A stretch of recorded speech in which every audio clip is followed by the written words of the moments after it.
Hello दोस्तों, crack UP board exam YouTube channel में स्वागत है।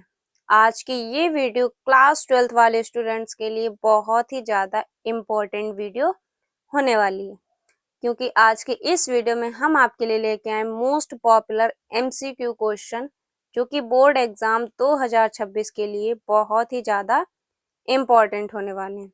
तो आज की ये वीडियो आपके बायोलॉजी की मोस्ट इम्पॉर्टेंट वीडियो होने वाली है, क्योंकि इस वीडियो में हम आपके लिए लेके आए मोस्ट इम्पॉर्टेंट एमसीक्यू क्वेश्चन, जो कि लगातार बोर्ड एग्जाम में पूछे गए और इस साल 2026 में भी ये पूछे जा सकते हैं। तो कॉपी पेन लेकर बैठ जाइए और इन क्वेश्चन को आप नोट कर लीजिए। चलिए बिना देरी करे वीडियो को स्टार्ट करते हैं। वीडियो स्टार्ट करने से पहले वीडियो को बिल्कुल भी स्किप नहीं करना और चैनल पे अगर नए हो तो चैनल को सब्सक्राइब कर लीजिए और इस वीडियो को लाइक कीजिए। चलिए वीडियो को स्टार्ट करते हैं। तो सबसे पहला क्वेश्चन है आपका, भारतीय भ्रूण विज्ञान के जनक हैं। ये क्वेश्चन बोर्ड एग्जाम में लगातार पूछा गया क्वेश्चन है।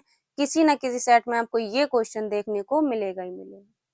तो भारतीय भ्रूण विज्ञान के जनक हैं, ऑप्शन है सर जगदीश चंद्र बोस, या डॉक्टर बीरबल साहनी, या डॉक्टर हरगोविंद खुराना, या पी महेश्वरी। तो इसका करेक्ट ऑप्शन क्या हो जाएगा?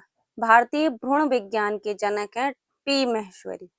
ठीक है, याद रखिएगा, भारतीय भ्रूण विज्ञान के जनक पी महेश्वरी हैं। डी वाला ऑप्शन आपका करेक्ट आंसर हो जाएगा। ठीक है, इसके बाद सेकंड क्वेश्चन है, वंशागति की इकाई है।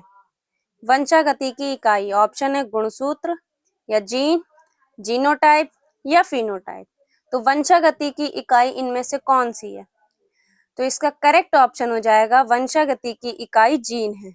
बी वाला ऑप्शन आपका करेक्ट आंसर हो जाएगा। वंशागति की इकाई क्या है? जीन है। ठीक है, इसके बाद थर्ड क्वेश्चन है, क्या पुरुष से संबंधित है? क्या पुरुष से संबंधित है? ऑप्शन है वेसेक्टोमी, या गोलियां, या ट्यूबेक्टोमी, या इनमें से कोई नहीं। तो इसमें ये पूछा गया कि पुरुष से क्या संबंधित है। तो इसका करेक्ट ऑप्शन हो जाएगा, पुरुष से क्या संबंधित है? वेसेक्टोमी। ए वाला ऑप्शन आपका इसमें करेक्ट आंसर हो जाएगा। पुरुष से क्या संबंधित है? वेसेक्टोमी। ये क्वेश्चन इंपॉर्टेंट क्वेश्चन है, बोर्ड एग्जाम में ये हर साल पूछा जाता है। तो इस क्वेश्चन को आपको याद रखना है। पुरुष से संबंधित क्या होता है? वेसेक्टोमी। और ट्यूबेक्टोमी जो होता है वो महिला से संबंधित होता है। ठीक है, या तो आपसे पुरुष से संबंधित पूछ लेगा या तो महिला से संबंधित पूछ लेगा, दोनों आपको याद रखना है। ठीक है, तो दोनों आपको याद रखना है। इसके बाद अगला क्वेश्चन है 4, टेस्टोस्टेरोन हार्मोन का स्रावण होता है। टेस्टोस्टेरोन हार्मोन का स्रावण होता है, किसके द्वारा होता है? सर्टोली कोशिका द्वारा, या अधिवृषण द्वारा, या जनन कोशिका द्वारा, या लीडिंग कोशिका द्वारा। तो टेस्टोस्टेरोन का स्रावण किसके द्वारा होता है? इसका करेक्ट ऑप्शन क्या हो जाएगा? टेस्टोस्टेरोन का स्रावण लीडिंग कोशिका द्वारा होता है। किसके द्वारा होता है? लीडिंग कोशिका द्वारा टेस्टोस्टेरोन का स्रावण होता है। तो इसका डी वाला ऑप्शन आपका करेक्ट आंसर हो जाएगा। ये सारे क्वेश्चन आपके बोर्ड 2025 में पूछे गए क्वेश्चन है, तो इन क्वेश्चन को आपको छोड़ना नहीं है। इन सभी क्वेश्चन को आप नोट कर लीजिए और ये बोर्ड एग्जाम में भी लगातार पूछे गए क्वेश्चन है, तो इन क्वेश्चन को आपको छोड़ना नहीं है। ये 2025 के पूछे गए क्वेश्चन है। ठीक है, इसके बाद है क्वेश्चन नंबर 5, मनुष्य में संतान का लिंग निर्धारण होता है। ये क्वेश्चन बोर्ड एग्जाम में कई बार पूछा गया, इंपॉर्टेंट क्वेश्चन है। ठीक है, तो मनुष्य में संतान का लिंग निर्धारण होता है। ऑप्शन है माँ के गुणसूत्र से, या अंडाणु की माप से, या शुक्राणु के माप से, या पिता के लिंग गुणसूत्र से। तो याद रखिएगा, मनुष्य में संतान का लिंग निर्धारण पिता के लिंग गुणसूत्र से होता है। किससे होता है? पिता के लिंग गुणसूत्र से होता है, क्योंकि पुरुष में जो गुणसूत्र पाए जाते हैं वो होते हैं एक्स वाई, और महिलाओं में एक्स होते हैं। ठीक है, तो पिता पर निर्भर करेगा कि लड़का हो रहा है या लड़की हो रही, क्योंकि पुरुष के पास जो गुणसूत्र होते हैं वो एक्स वाई दोनों होते हैं। ठीक है, तो इनका अगर एक एक्स मिलेगा, महिला का एक एक्स मिलेगा, तो क्या हो जाएगा? X Y. अब ये इन पर निर्भर करता है कि एक्स मतलब इनका एक्स मिलेगा या वाई मिलेगा। महिलाओं के पास तो एक्स दोनों ही एक्स होते हैं। ठीक है, पुरुष के पास अलग अलग होते हैं, एक एक्स होता है एक वाई होता है, तो पुरुष पर निर्भर करेगा। तो एक इनका एक्स मिला तो इनका एक एक्स मिला, तो क्या हो गया? एक्स मतलब लड़की हुई। अब यहीं पे दूसरा इनने वाई दिया, इनने एक्स दिया, तो यहाँ पे क्या हो गया? एक्स वाई, तो लड़का हुआ। तो याद रखिएगा, मनुष्य में संतान का लिंग निर्धारण किस पर होता है? पिता के लिंग गुणसूत्र से होता है। ठीक है, क्योंकि पुरुष के जो लिंग गुणसूत्र होते हैं वो XY होते हैं। ठीक है, तो जब भी मनुष्य में संतान का लिंग निर्धारण होता है पिता के लिंग गुणसूत्र से होता है। ठीक है, तो ये इसका करेक्ट ऑप्शन हो जाएगा, पिता के लिंग गुणसूत्र से। डी वाला ऑप्शन आपका करेक्ट आंसर हो जाएगा। ठीक है, इसके बाद है क्वेश्चन नंबर 6, शुक्राणु में माइटोकॉन्ड्रिया स्थित होता है। अब इसमें ये पूछा गया कि मानव शुक्राणु में माइटोकॉन्ड्रिया कहाँ स्थित है। अब आपने शुक्राणु का चित्र तो देखा होगा, कुछ इस टाइप से होता है। ऊपर जो होता है इसका, ये क्या होता है, इसे हम लोग बोलते हैं शीर्ष। ये जो ऊपर होता है इसे हम लोग बोलते हैं शीर्ष। कुछ इस टाइप से बना होता है। यहाँ पे जो शीर्ष में बीच में जो पॉइंट दिखता है ये क्या होता है, ये होता है एक्रोसोम। इसे क्या बोलते हैं, जो पॉइंट लगा होता है इसे हम लोग बोलते हैं एक्रोसोम। ठीक है, और ये पूरा जो भाग होता है इसे हम लोग बोलते हैं शीर्ष। ठीक है, इसे क्या बोलते हैं, शीर्ष। और उसके बाद जो इस टाइप से कुछ डायग्राम बनेगा, फिर इसके बाद यहाँ पे लास्ट में पूंछ, तो इसे हम लोग बोलते हैं पूंछ। और ये जो बीच का भाग होते हैं इसे हम लोग बोलते हैं मध्य भाग। ठीक है, इसे क्या बोलते हैं, मध्य भाग। और मध्य भाग में ही आपका माइटोकॉन्ड्रिया स्थित है। ठीक है, तो इसमें कहा गया कि शुक्राणु में माइटोकॉन्ड्रिया कहाँ स्थित है, पूंछ में, शीर्ष में, या एक्रोसोम में, या मध्य में। तो शुक्राणु में माइटोकॉन्ड्रिया मध्य में स्थित है। ठीक है, कहाँ स्थित है, मध्य में स्थित है। तो डी वाला ऑप्शन इसका करेक्ट आंसर हो जाएगा। एक्रोसोम कहाँ स्थित है, एक्रोसोम जो पॉइंट होता है ये एक्रोसोम होता है, और ये पूरा भाग होता है शीर्ष, और बीच वाला भाग होता है मध्य भाग, इसी में माइटोकॉन्ड्रिया स्थित है, और लास्ट में होती है पूंछ। ठीक है, तो माइटोकॉन्ड्रिया मध्य में स्थित है। डी वाला ऑप्शन आपका करेक्ट आंसर हो जाएगा। इसके बाद है क्वेश्चन नंबर 7, भ्रूणपोष की कोशिकाएं होती हैं।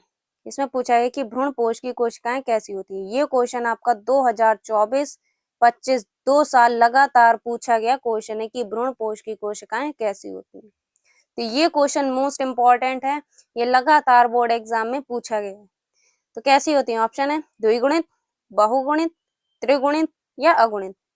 तो भ्रूणपोष की कोशिकाएं कैसी होती हैं, भ्रूणपोष की कोशिकाएं त्रिगुणित होती हैं। ठीक है, याद रखिएगा, भ्रूणपोष की कोशिकाएं त्रिगुणित होती हैं। सी वाला ऑप्शन इसका करेक्ट आंसर हो जाएगा, भ्रूणपोष की कोशिकाएं त्रिगुणित होती हैं।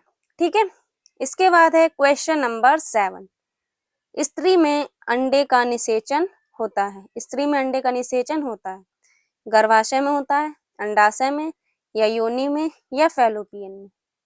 तो स्त्री में अंडे का निषेचन जो होता है वो फैलोपियन ट्यूब में होता है। ठीक है, याद रखिएगा, स्त्री में अंडे का निषेचन फैलोपियन ट्यूब में होता है। तो डी ऑप्शन इसका करेक्ट आंसर हो जाएगा, स्त्री में अंडे का निषेचन फैलोपियन ट्यूब में होता है। इसके बाद है क्वेश्चन नंबर 9, कौन सा एंजाइम डीएनए के विशिष्ट स्थान को काटता है।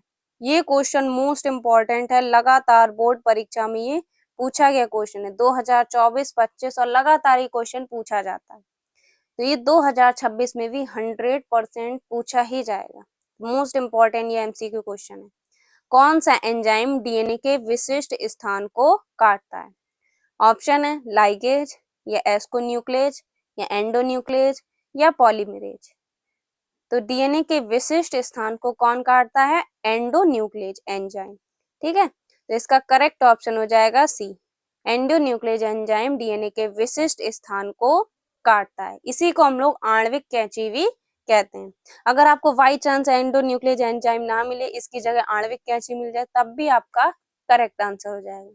ठीक है, तो एंडोन्यूक्लेज एंजाइम को ही हम लोग आणविक कैंची भी कहते हैं। आणविक कैंची का भी यही काम है, डीएनए के विशिष्ट स्थान को काटना। ठीक है, अब इसमें आपसे पूछ लिया कि कौन सा एंजाइम डीएनए के विशिष्ट स्थान को काटता है। दूसरे क्वेश्चन में आपसे पूछा जा सकता है कि डीएनए के विशिष्ट स्थान को कौन जोड़ता है, तो आपको जोड़ने वाला भी क्वेश्चन पूछ लिया जाता है। तो डीएनए के विशिष्ट स्थान को लाइगेज जोड़ता है। ठीक है, तो दोनों याद रखना। अगर आपसे पूछ लिया जाए कि डीएनए के विशिष्ट स्थान को कौन काटता है, तो एंडोन्यूक्लेज एंजाइम या कैंची। ठीक है, उसे ही हम लोग कैंची भी बोलते हैं, आणविक कैंची। ठीक है, अगर आपसे पूछ ले डीएनए के विशिष्ट स्थान को कौन जोड़ता है, तो लाइगेज। तो दोनों क्वेश्चन आपके इंपॉर्टेंट हैं। अगर आपसे काटने का पूछ ले तो एंडोन्यूक्लेज एंजाइम, जिसे हम लोग आणविक कैंची भी कहते हैं। अगर जोड़ने का पूछ ले तो लाइगेज। ठीक है, अगला क्वेश्चन है आपका 10 टाइफाइड की जांच के लिए किए जाने वाला परीक्षण। ऑप्शन है ELISA परीक्षण, या विडाल परीक्षण, या PCR परीक्षण, या ESR परीक्षण। तो टाइफाइड के जांच के लिए किए जाने वाला परीक्षण, ये क्वेश्चन भी इंपॉर्टेंट है। 2025 में ये 2 सेटों में क्वेश्चन पूछा गया है कि टाइफाइड की जांच के लिए किए जाने वाला परीक्षण। तो इसका करेक्ट ऑप्शन हो जाएगा बी, विडाल परीक्षण। ठीक है, बी ऑप्शन इसका करेक्ट आंसर हो जाएगा। टाइफाइड के जांच के लिए विडाल परीक्षण किया जाता है। ठीक है, सी बी वाला ऑप्शन आपका करेक्ट आंसर हो जाएगा, विडाल परीक्षण। क्वेश्चन नंबर 11, सार्वत्रिक दाता किस रक्त वर्ग का होता है?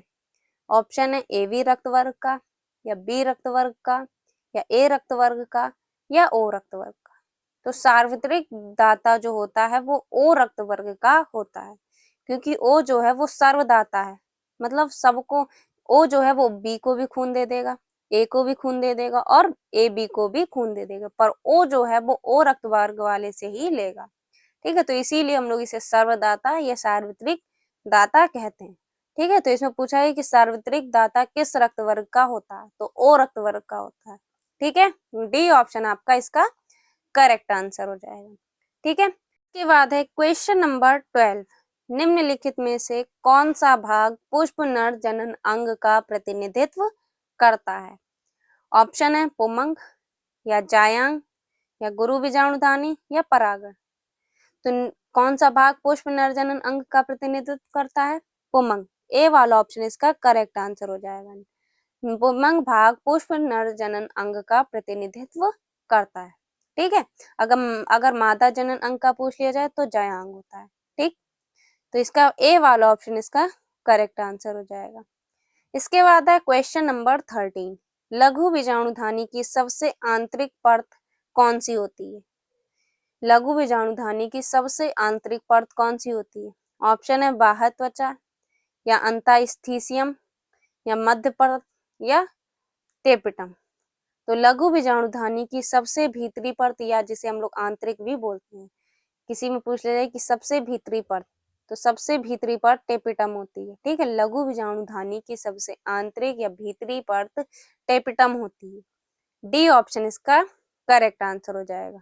ठीक है, मोस्ट इंपॉर्टेंट। और टेपिटम किसे कहते हैं, ये क्वेश्चन भी मोस्ट इंपॉर्टेंट है, तो याद रखिएगा टेपिटम किसे कहते हैं, ये क्वेश्चन भी इंपॉर्टेंट है, बोर्ड एग्जाम में कई बार पूछा गया। ठीक, तो इसका डी वाला ऑप्शन आपका करेक्ट आंसर हो जाएगा। लघु बीजाणुधानी की सबसे आंतरिक परत टेपिटम है। इसके बाद है क्वेश्चन नंबर 14, निम्न में से समष्टि गुण है। इसमें पूछा है कि समष्टि के गुण है। ऑप्शन है मृत्यु दर, जन्म दर, या घनत्व, या इनमें से सभी। तो निम्न में से समष्टि के गुण ये सभी हैं। मृत्यु दर भी समष्टि का गुण है, जन्म दर भी समष्टि का गुण है, और घनत्व भी समष्टि का गुण। तो इसका डी ऑप्शन करेक्ट आंसर हो जाएगा, इनमें से सभी। ठीक है, ये सभी समष्टि के गुण है, तो ये डी वाला ऑप्शन आपका करेक्ट आंसर हो जाएगा। इसके बाद है क्वेश्चन नंबर 15, आनुवांशिक इंजीनियरिंग में डीएनए के खंडों को जोड़ता है। अभी हमने आपको बताया था कि डीएनए के विशिष्ट स्थान को कौन काटता है, तो एंडोन्यूक्लियस एंजाइम, जिसे हम लोग आणविक कैंची भी कहते हैं। अब ये क्वेश्चन आपसे पूछा है कि आनुवांशिक इंजीनियरिंग में डीएनए के खंडों को जोड़ता है, तो कौन जोड़ता है? एंडोन्यूक्लियस एंजाइम, या एस्कोन्यूक्लियस, या लाइगेज, या पॉलीमरेज। तो आनुवांशिक इंजीनियरिंग में डीएनए के खंडों को लाइगेज जोड़ता है। अभी हमने आपको ऊपर बताया था डीएनए के खंडों को कौन जोड़ता है? लाइगेज। तो सी वाला ऑप्शन आपका इसका करेक्ट आंसर हो जाएगा। और ये दोनों ही क्वेश्चन इंपॉर्टेंट है, या तो आपसे खंडों को जोड़ने वाला पूछ लेगा, या तो काटने वाला। ठीक है, तो ये थे आपके 15 मोस्ट इंपॉर्टेंट बहुविकल्पीय प्रश्न, जो कि बोर्ड एग्जाम में लगातार पूछे गए क्वेश्चन है, और ये सारे क्वेश्चन आपके 25 में पूछे गए। और बोर्ड एग्जाम में लगातार इसी टाइप के क्वेश्चन पूछे गए। तो ये 15 क्वेश्चन आपको तैयार कर लेना, ये मोस्ट इम्पॉर्टेंट एमसीक्यू क्वेश्चन है। इन 15 में से आपके बोर्ड 2026 में फंस सकते हैं, तो ये मोस्ट इम्पॉर्टेंट है, तो इनको आपको नोट कर लेना है और तैयार कर लेना है। तो ये वीडियो कैसी लगी एक बार कमेंट बॉक्स में बताइए। बाकी हमने बायो के इम्पोर्टेंट प्रैक्टिकल के लिए टॉपिक आपके लिए डाल दिए, उसकी वीडियो आपको चैनल पर मिल जाएगी, जिसमें आपको मोस्ट इम्पॉर्टेंट बायो के प्रैक्टिकल एग्जाम के लिए टॉपिक बताएं। तो वो वीडियो आप पूरी देख लीजिए, उसमें आपको फिजिक्स, केमिस्ट्री, बायो तीनों के एक ही जगह टॉपिक मिल जाएंगे। तो चैनल पर वीडियो पढ़िए, जाकर देख लीजिए। तो मिलते हैं आपसे एक और अगली इंपॉर्टेंट वीडियो में, तब तक के लिए जय हिंद, जय भारत।